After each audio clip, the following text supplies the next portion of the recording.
इलेक्ट्रिकचा नुकताच संकल्प 2025 कार्यक्रम झाला आणि त्यात बऱ्याच मोठ्या घोषणा झाल्या आहेत. हो, अगदी. आपल्याकडे एका YouTube व्हिडिओमधनं सगळी माहिती आहे, तर आपण आज जरा सविस्तरपणे बघूया की नक्की काय काय नवीन येतंय. नक्कीच.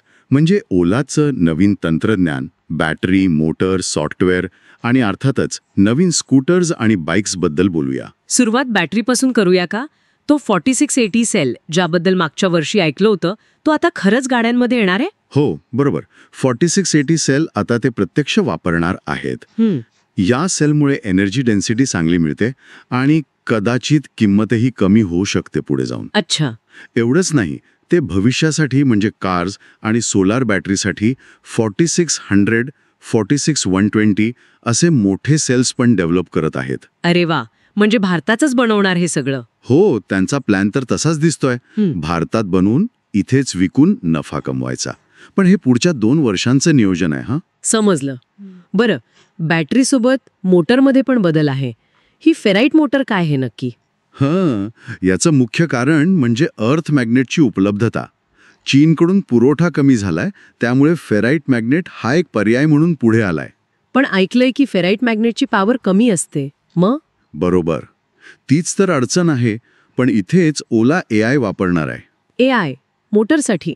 हो, त्यांचं म्हणणं आहे की कृत्रिम बुद्धिमत्ता वापरून ते फेराइट मोटरमधूनही अर्थ मॅग्नेट मोटर एवढाच परफॉर्मन्स काढणार. अच्छा. आणि जर हे जमलं तर मोटर स्वस्त होईल आणि मग गाडीची किंमत पण कमी होऊ शकते.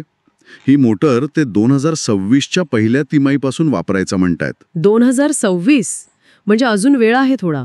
हो, पण हे AI वरचं अवलंबित्व जरा धाडसाचं वाटतंय. नाही, बघूया. आता हे नवीन हार्डवेअर चालवायला सॉफ्टवेअर पण तगडं लागेल. MoveOS 6 कधी येणार? हो ना, त्यात काय फीचर्स आहेत? MoveOS 6 पुढच्या वर्षी दुसऱ्या तिमाहीत येऊ शकतं आणि यातलं सगळ्यात मोठं आकर्षण म्हणजे ADAS. ADAS म्हणजे ॲडव्हान्स्ड ड्रायव्हर असिस्टन्स सिस्टम. अगदी. यात तुम्हाला अडॅप्टिव्ह क्रूज कंट्रोल मिळेल, म्हणजे पुढच्या गाडीनुसार वेग कमी जास्त होईल आपोआप. मग कोलिजन वॉर्निंग आहे, ब्लाइंड स्पॉट डिटेक्शन आहे. अरे वा, हे तर खूपच उपयोगी फीचर्स आहेत स्कूटरसाठी. हो ना. आणि स्पीडिंग अलर्ट, ट्रॅफिक सिग्नल ओळखणं, कॅमेरा वापरून हे सगळं होईल. अजून काय येतात? अजून बरीच लिस्ट आहे. चोरी झाल्यास कॅमेरा अलर्ट आहे, व्हॉइस असिस्टंट आहे 11 भाषांमध्ये, मोड्स कस्टमाइज करता येतील, पर्सनलाइज्ड राईडची माहिती मिळेल. एवढंच नाही, प्रेडिक्टिव्ह मेंटेनन्स, म्हणजे गाडीत काही बिघाड होणार असेल तर आधीच कळेल. स्मार्ट चार्जिंग आहे आणि एक अडॅप्टिव्ह बूस्ट म्हणून फीचर आहे. अडॅप्टिव्ह बूस्ट ते काय? म्हणजे AI ठरवेल कधी जास्त पॉवर द्यायची, तुम्हाला मोड बदलायची गरज नाही. सोबत ABS आणि ट्रॅक्शन कंट्रोल तर आहेच. म्हणजे सॉफ्टवेअरमध्ये भरपूर सुधारणा आहेत. आणि या सगळ्यासाठी त्यांनी एक नवीन प्लॅटफॉर्म पण आणलाय ना, जनरेशन 4. बरोबर. हा जनरेशन 4 प्लॅटफॉर्म पुढच्या वर्षापासून येईल आणि तो ह्याच नवीन गोष्टींसाठी म्हणजे 4680 सेल, फेराइट मोटर आणि MoveOS 6 साठी बनवलाय. अच्छा. आणि शक्यता आहे की ह्याच प्लॅटफॉर्मवर ते पुढे 3 चाकी 4 चाकी पण बनवतील. त्याची रचना अशी आहे की बॅटरी खाली आणि मोटर त्याला जोडलेली असेल. आणि यामुळे परफॉर्मन्स आणि खर्चात काय फरक पडेल? फरक पडणार. 16 किलोवॅटची मोटर आहे यात. एफिशियन्सी 78% वरून 81% केली आहे. वजन पण कमी झालंय गाडीचा, जवळपास 25%, म्हणजे 98 किलोपर्यंत. आणि सगळ्यात महत्त्वाचं, बनवण्याचा खर्च 41% कमी होईल असं त्यांचं म्हणणं आहे. बापरे, 41%! म्हणजे भविष्यातल्या गाड्या अजून स्वस्त होऊ शकतील. हो, शक्यता तर आहे, अधिक कार्यक्षम आणि स्पर्धात्मक किमतीत. आता जरा सध्याच्या मॉड्यूल्सबद्दल बोलूया. S1 Pro P आणि रोडस्टार Xची डिलिव्हरी कधी सुरू होतीये? चांगली बातमी आहे तिकडे. ओला S1 Pro P ज्यात 5.2 किलोवॉट आवर बॅटरी आहे, 4680 सेल आणि 320 किलोमीटर रेंज. 320 किलोमीटर? हो. आणि रोडस्टार X ज्यात 9.1 किलोवॉट आवर बॅटरी आहे, 4680 सेल आणि तब्बल 501 किलोमीटर रेंज. काय सांगताय, 501 किलोमीटर रेंज बाईकची? हो, 501 किलोमीटर. तर ह्या दोन्हींची डिलिव्हरी नवरात्रीपासून म्हणजे 22 सप्टेंबरपासून सुरू होईल. ही 501 किलोमीटर रेंज तर खूपच मोठी गोष्ट आहे इलेक्ट्रिक टू व्हीलरमध्ये. नक्कीच. आणि किमतींचं काय? काही बदल? हो, किमती कमी केल्या आहेत. S1 Pro P आता 1,69,999 रुपयांना मिळेल. आधी ती जवळपास 2 लाखाला होती. बर. आणि रोडस्टर एक्स मिळेल 1,89,999 आधी ती 2,24,999 होती आणि 17 ऑगस्ट पर्यंत बुकिंग केली तर अजून 10,000ची सूट आहे. म्हणजे चांगली डील आहे.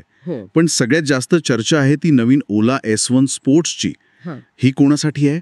ही आणली आहे थेट अल्ट्राव्हायलेटच्या F77 Mark II सारख्या ज्या परफॉर्मन्स स्कूटर्स आहेत ना त्यांना टक्कर द्यायला. अच्छा, म्हणजे स्पोर्टी सेगमेंटमध्ये उतरलेत आता. हो, डिझाईन पण तसंच आहे. कार्बन फायबर वापरलंय, 14 इंच व्हील्स आहेत, एकदम एरोडायनामिक बॉडी, विंडशील्ड, दिसायला खूप वेगळी आहे. आणि परफॉर्मन्स आकडे काय सांगतात? किलोमीटर प्रति तास 152. हो, रेंज 320 किलोमीटर, 5.2 किलोवॉट बॅटरी, 0 ते 40 फक्त 2 सेकंदात आणि टॉर्क आहे 71 न्यूटन. बापरे, 2 सेकंदात 0 ते 40. आणि यात पण ADAS आहे, गॅस चार्ज रिअर सस्पेन्शन आहे. मग किंमत काय ठेवली आहे याची? इंट्रोडक्टरी किंमत ठेवली आहे 1,49,999 रुपये. या स्पेसिफिकेशनसाठी ही किंमत खूपच म्हणजे खूपच आकर्षक आहे. नक्कीच, पण डिलिव्हरी कधी? इथे थोडी वाट पाहावी लागेल. डिलिव्हरी जानेवारी 2026 किंवा 2026च्या पहिल्या 6 महिन्यात अपेक्षित आहे. 2026 म्हणजे अजून 1.5 वर्ष आहे. हो. आणि जाता जाता त्यांनी ती डायमंड हेड बाईक पण दाखवली ना, ती काय भानगड आहे? ती तर सध्या एक संकल्पना आहे.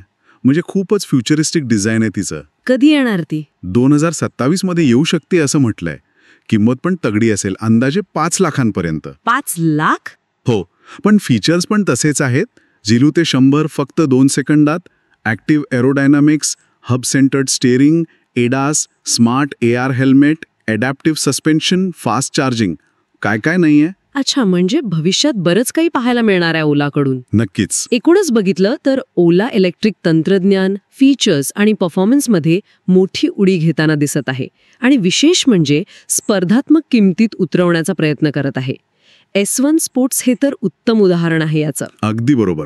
पण इतक्या सगळ्या महत्वाकांक्षी घोषणा ऐकल्यावर एक प्रश्न मनात येतोच. कोणता? की ओला या सगळ्या योजना, म्हणजे ही नवीन बॅटरी, AI वर चालणारी मोटर, मूव्ह OS 6, हे सगळं एकत्र आणून त्यांनी सांगितलेल्या वेळेत म्हणजे 2026-27 पर्यंत यशस्वीपणे पूर्ण करू शकेल का?